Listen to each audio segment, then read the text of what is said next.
to the compassionate.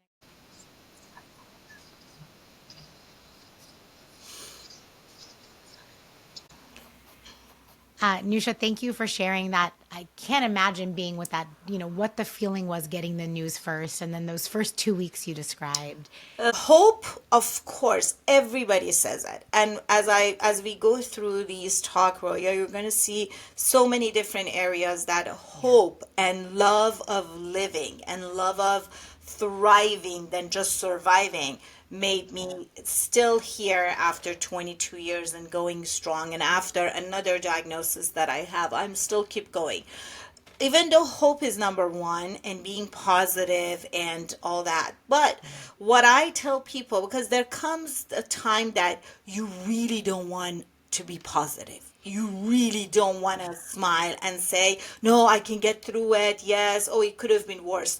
That's one of the, I did several talks for people, either as a survivor or as a caregiver, that don't tell the patient who's actually right going through all these emotion and treatments and just cannot even know if next year would be here. Don't tell them, oh, you're going to be fine, don't worry, if thank god you don't have this, thank god this, thank god that. Sometimes it's worse than any I mean, and I've talked to so many cancer survivors. That's one of the things people don't want to hear. At that time, it's like, yeah, it's like sometimes, like as I said, my grandma, Yeah, rest her soul, she kept saying, "Imagine you just have a cold." I said, "No, I don't have a cold. This is cancer. I might of course die or not. something like Yeah. that." So, even though I was very positive, but still there was times that I would prepare those letters. I would leave things for my kids. I would just think that I wish I could Yeah. see them go to school. I wish I could see them drive, all that. And it's interesting that every milestone I get Yeah. so emotional but grateful. It's not a day that goes by that I'm not grateful for when I wake up and I just do a full breath, and I don't have to do bronchoscopy, I don't have to do bone marrow, Mm. I don't have to have the tubes to breathe. Just breathing, that we all breathe like in and out, we don't even think about it. That is a Yeah. blessing. When I see my kid going to kindergarten, graduating, their promotion, and then the graduation from high school, now college, they're driving. When I was taking my son to get his driver's Yeah. license, I had teary eyes, and he said, "Mom, what's wrong? I'm going to be careful." I said, "Hon, you have no idea that you were my Yeah. miracle child, and now I'm watching you getting your driver's license." So I don't even want to think about their marriage. I have. I was going to say there's so many more milestones to come, and I can, thinking about you as a mom of two little ones, not, not that at any stages, but just having those little babies who need you so much, and you are Yeah. fighting for your life during that time, Nisha. I mean, it's really, um, there really isn't room for that excessive, sort of positive statements or redirecting from others because they were not walking your shoes, right? Motherhood, They yeah. can't make any of those guarantees. So my heart is with you thinking about just how much you had on your heart and your mind and your At some body was point, I going through lost you. during Sorry. such a critical During the time of, crazy. and then as you said, now the boys are bigger. They've hit all these milestones and many more to come. One of was like as a parent, how you navigated these. Were there hard conversations that you had to have with your kids about your health? I wanted to change my kid's diaper. I wanted to put him to bed. I wanted to feed him. But thank God I had such a great support system. My parents, my in laws, friends, they were all there to help.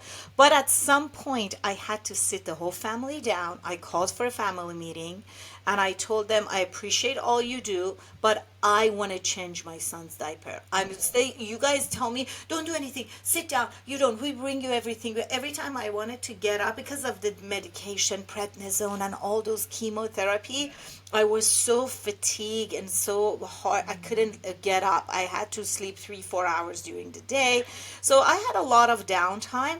But when I had those window of opportunity that I could hold my kid or play with him or even go shopping, my mom and my in-laws would just say, no, no, don't, we'll bring your stuff, we do stuff. At one day I said, you know what, I'm still alive, I still can do, police don't do everything for me, I want to do that. And then I told my husband, I said, can I please Yeah. tell both parents go to their house, don't spend the night. Our guest room was full because they didn't want to leave me, they wanted to do everything, but their love was a little too much, I was suffocating. I said, I don't want that much help. I want my to put him to bed. So with the kids was mostly the talk with the parents. And my mom once said, my mom actually, she got diagnosed 2 years after me. And I think she actually really, really, really prayed so hard, and it happened at my kitchen floor that she just start asking God from bottom of her heart that why my young beautiful daughter who has two kids, why is she getting it, please give it to me. I always tell my mom when she got cancer, I told her, couldn't you just like ask for something else? Why did you ask for cancer? Yeah, let's not pass, we don't want to pass this around. It's not like one of those games that you don't want to drop it. Just drop the cancer part. Ask for something else. Let's not So, manifest this. yeah, Yes, in Persian culture, unsubscribe we from say cancer. I this. don't want to deal Yes. with that. But yeah, she got 2 years after Yes. that. But and the good thing is everything Yes. happens. We don't want it. It's my belief though. My belief is Unsubscribe. everything Yeah. happens for a reason. There is a higher power that knows better than us. Maybe some people don't believe it, but I'm so glad that I got the cancer first in the family before me no one else had. But I could use that. I do have this to use for my mom, as she refused to take any chemo or go to doctor, and she said it hurts, or like my leg hurts, or my hair like this, or for the radiation it burns, all that. I said, Mom, I did all of that. You need to do it. You owe that to us. And every time she wanted to complain, her complaint was, I mean, in Farsi it says, Eloi bemiram, tu ham ina ro keshidi. It's like, my God, I will die Yes. because now I know what you went through. Yes. That was her complaint every time. That, and I said, well, that's at least good. She did go through the treatments. Yeah. You gave her the strength. You gave her the strength, and it wasn't again that sort of external force of you'll be fine. It was the I've walked this road. You've walked the road as challenging as can only imagine that it was. So that actually brings me to this next question. You've talked about the power of love and To be honest with gratitude. you, that I thought there's so much to do that I still need to be here. And I have so much to give. I want to see the kids of my classes, the Niosha Dance Academy. It wasn't just a dance class it wasn't my work. It was the life. All my students, they were there. And I remember one day I got a call from, it was Stanford, that like for several years we would perform at their Persian New Year gathering. They called me. It was April that I got diagnosed. So they called me about like a month after the perform. Oh, it was a festival they had. Something during summer. During summer. They called me to perform. And I said, as I had few visitors, my student and their parents came to visit me, I pick up the phone, and when they said, I said, oh, I'm so sorry that probably you haven't heard, but we're not able Yes. to perform Yes. until further notice. I'm dealing with some health issues and all that. I apologize. And they said, oh, can you send your student and all that? I said, yeah, but I always go with them. Unfortunately, no, I can't. And they said, please, this is the number if you know anybody. I got the number, I hang up. It was kind of sad that I usually don't say no to these. And then my student and the parents said, like, was that for a Mhm. performance? I said, yes. They said, so why can't we go? I said, I can't. I don't have any strength. They said, you can't, but we can. You trained us so good that you just sit there. You tell us what dances, what are the song, we practice, tell us what costume we need to take. And a couple of the parents said, we will take the kids, we perform, we've been with you is long enough to know what to do. Yes. Ah, those were the moment that made me keep going. There's so much more to life. And like when you say, what what motivated you or what practices. My classes, my dance, the love of life. But after I got better, in that year itself was full of lesson. After that, I actually got more training, going through different practical philosophy, learning about the whole life. It's not as complicated as we make it to be. It is so Yeah. simple if you have a good heart. If you do, that's why I started with love. The answer is love. The answer to most of things is yes. Say yes, and then what's the question? So true.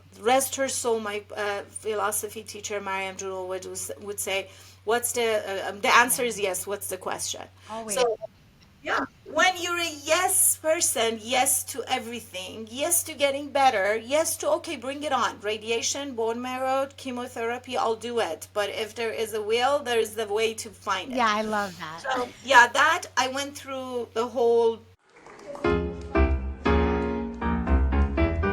یه شب طولانی کنار اونایی که دوستشون داری و دوست دارن و تو خوشحالی جای یه چند تا مسافر قدیمی پیش ما خالی آخ تو شب یلدای منی دیوونه یه دوست داشتنی لبای تو رنگ اناره و هندونه شیرینیش کم میاره پیش بوسهای تو که غم نداره غم نداره غم نداره آخ تو شب یلدای منی دیوونه یه دوست داشتنی لبای تو رنگ اناره و هندونه شیرینیش کم میاره پیش بوسهای تو که جنس یاره جنس یاره جنس یاره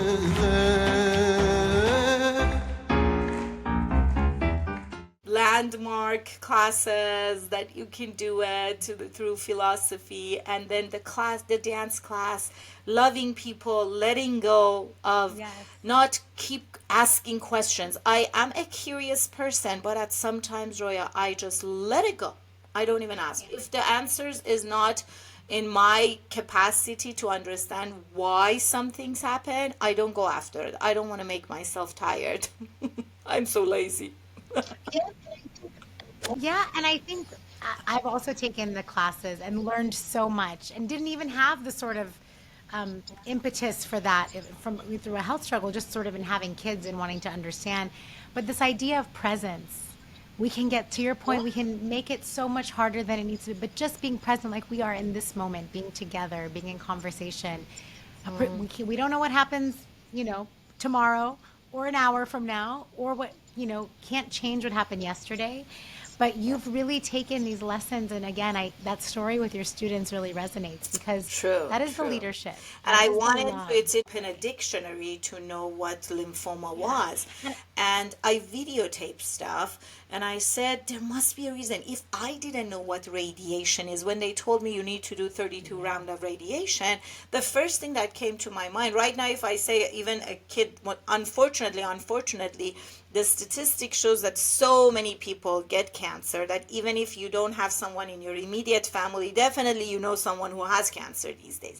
Back then, 22 years ago, wasn't as popular. So terminology, people, we didn't know. Radiation, when they said I need to get radiation, I thought like, what am I going to do? Am I going to wear those suits that we saw in like cartoons and stuff? So I had no idea what radiation is. So I took permission. I wrote letters and all those stuff to videotape these process, and then Yeah. afterwards to show it to other people. So I thought, even in the midst of that I'm getting chemo and those things, my sister would say, "Do you really want to videotape this?" I said, "Yes, just video. At somewhere, maybe I'll make it a video for the ones who need to know what it is." Didn't know back then that someday Google will do all of those for us and the YouTube and everything.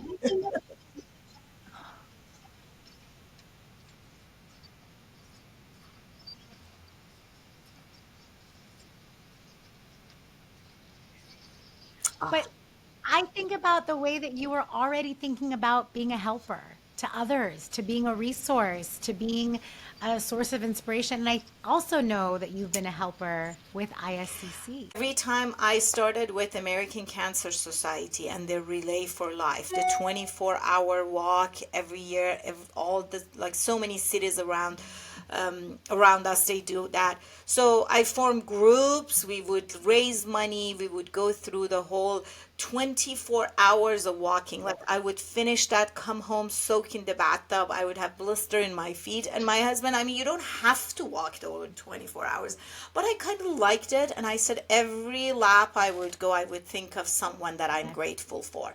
And the sun would come up and I still have people to thank or things to look forward.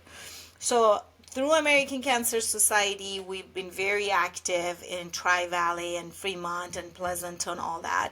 And then through ISCC, that when I started, 2002, I got diagnosed. 2003, I had my comeback show because I had my dance shows and recitals from 1996 every year. When I had the cancer, I had cancer, I had to cancel my show.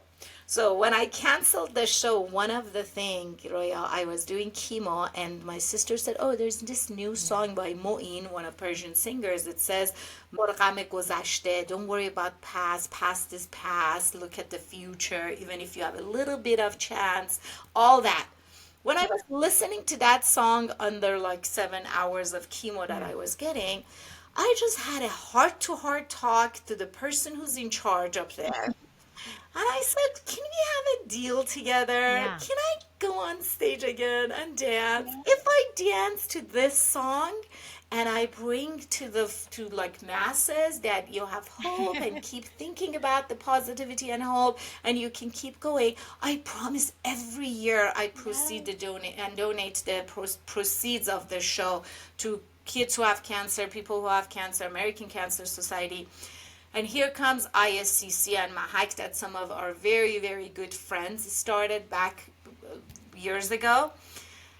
2003, my wish was granted. I was on stage, I danced, we called that a comeback show, and all the proceeds were donated.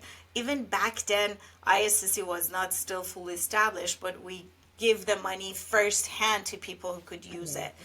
And after that, it is my joy. I look forward to their events annually, all they do for kids. And before I have cancer, I have to admit to this one. Before that, Roya, I saw this ad on TV that such and such has cancer, or every time I would hear the ads from St. Jude or other people that donate something, $5, $10, $100. I was one of those people, I admit, that I would say, even if I donate right now $100 or $50, what is going to do? The person who has cancer is going to die anyway. Da, da, da. I had that mentality before. But after that, I realized how much our $5, $20, $100, and our support, our love, when it's so many people, make a difference. Those research, all the findings, all those support can make a difference, can save people's lives. So, and that kept me going. The act of service, giving back, and been So much. with ISCC ever since. For so many years, did the Relay for Life Yeah. and continue doing it. Yeah. We will do it next year. Sure. I wish I could have walked those laps with you during that time, Nusha. We will. Let's do it. Let me know when the next one is. Exactly. Um, I just hear again love in your words, gratitude. It's not time to show it yet. Some people might just go through life and they're using all these different strengths, but we don't realize it. But for dealing with such illness, I don't use the word fighting as much. I don't say that I fought with the cancer. I kind of like accepted it and I tricked it. I tricked those cancers. I tricked the cancers. I did not fight with them. They were pretty strong, and I was full of emotions. I was newly mom. I was young, not enough experience back then. I And with love it. fighting, I I knew I'm going to love get it. tired and I might give up and I might just be. It's like the difference between that, the hero, the loser, and winner is that last stroke. And instead of that, I learned how to dodge the bullet, how to dodge all that comes to me from throwing up, Hmm. from being weak, going to the hospital. I was hospitalized like for 6 days under oxygen mask, that they had to do this bronchoscopy and few things because my lungs right now still have a lot of nodules. I just have a lot of stuff, but I just keep them there. As long as they're little, they're not bothering me as much. I enjoy my life. As you said, we have no idea how long more we have. 2 years ago, I got diagnosed with colon cancer. So, which that one, as a 51-year-old colon cancer survivor now, it's like it's adding to the titles maybe. I look at it as people go study and get an abbreviation at the end of their name. I'm adding to that, but I just keep going. And those strength, I don't need to work hard for it. I just have to love everything I do because I love my dance class. Yeah. I love the nonprofit, as when you said my bio, the Niosha International Conservatory of Art, that just was born like right before COVID. And I'm doing so many shows and I'm going to all these ISCC events. Twice a year they have these big, amazing event, three times actually with the Nowruz event. Because I'm farther down south, I want to go to those events. So I need to have the strength and I need to kind of trick the cancer cells. I'm reading more books, Roya, and I'm learning how much.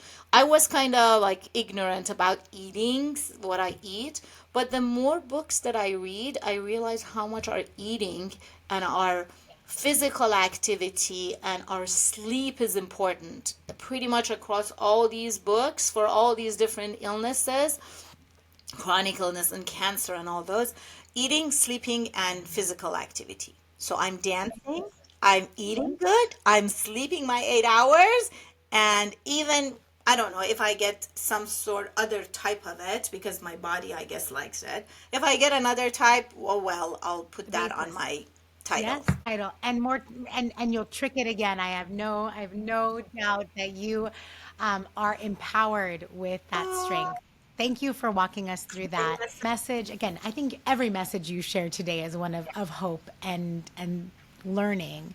But is there any hope or advice that you would offer to someone? Oh, can you hear me? Oh, Actually wait. dealing with cancer knows what to do. You have the regimen, you have your appointment, you know how you feel, when to sleep, when to, and everybody listen to that person, gets a lot of compassion. That the person who's actually sick knows what to do. That's different. The caregivers, the loved one around, are I think they're lost because they feel all those emotion. You want to do something for that person and you just don't know what to do. I've been in that situation and I Yeah. see so many friends like they don't know, should we ask how she or he's doing, should we offer help, should we not say anything. Like I would come down the step and I could hear my family are talking, but as soon as I would come down, everybody quiet down and everybody start like la la la la la, hoo, hoo, like nothing is happening. After a couple, yeah, because they didn't know what to do. Like, for example, before I come in, they're all like pouring their heart, they're sad. As soon as I would come, they would put a face that everything is cool. And one day again, I just told them, I And said, you you can don't have to tell. pretend. It's Yeah. okay. And it's not like if we don't Yeah. talk about it, I forget about it. Just be normal. And to this day, my friends and family tell me every time we would feel sad, we would talk to you actually. You were the one who giving us the hope that it's okay.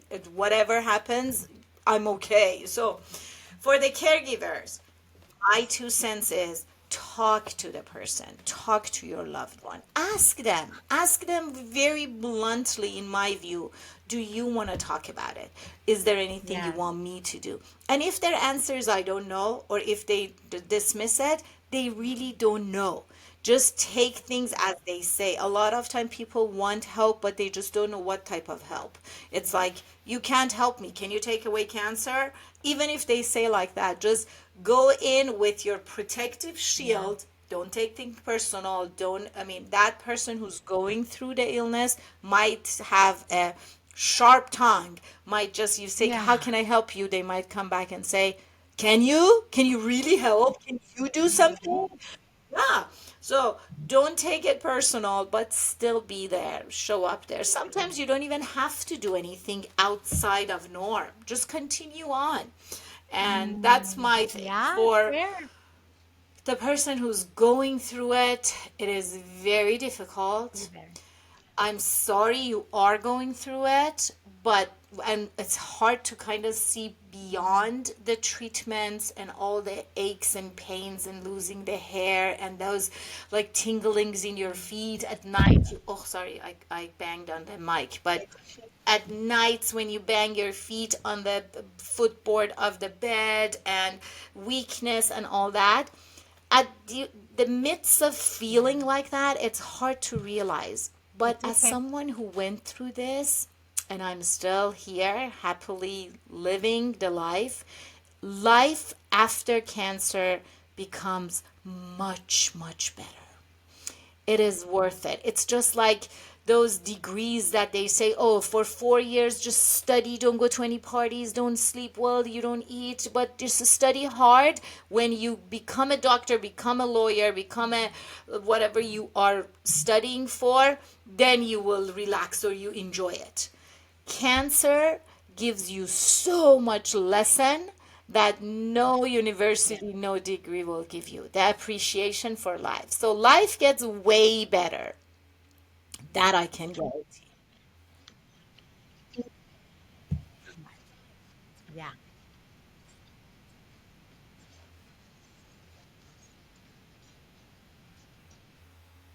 I love it. I love that. And I think just again, the inspiration that you bring, the experience of being both the patient and the caregiver at different stages and really holding space for both. So thank you for sharing that. The It doesn't have to be one wisdom singular to thing, but just know as you that I mentioned a lot have about so gratitude, so I much to wanted to end on that. learn and so much to look forward to, and the presence, being in the moment, that I am so grateful. I'm just grateful for the fact that I've learned, due to knowing that not, I am a planner. I do plan, I do set goals to reach to those, but Yes. I don't procrastinate. I don't wait for things to figure things out. I realize even if you plan so much, things can fall apart. I become flexible. I'm so grateful for being flexible, so grateful for being wise and knowing that wisdom is just keep going. And that keeps my Yeah. engine going. So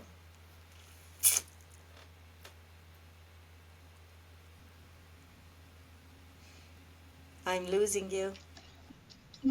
Yes.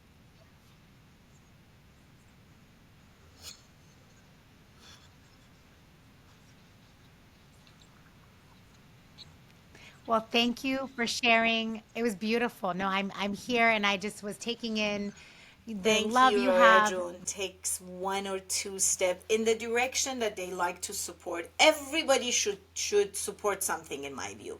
Not everybody can support cancer patients or Alzheimer or art or this and that, but everybody should have couple things that they are so passionate and they support monetary, time wise, Yeah. expertise. Those are what keeps life interesting. And the hidden strength you asked, Roya, I think that is, everybody should find a niche, find something that you actually are willing to give so much to that. So find that. For me, it's love, dance, activity, and helping Yeah. cancer patients.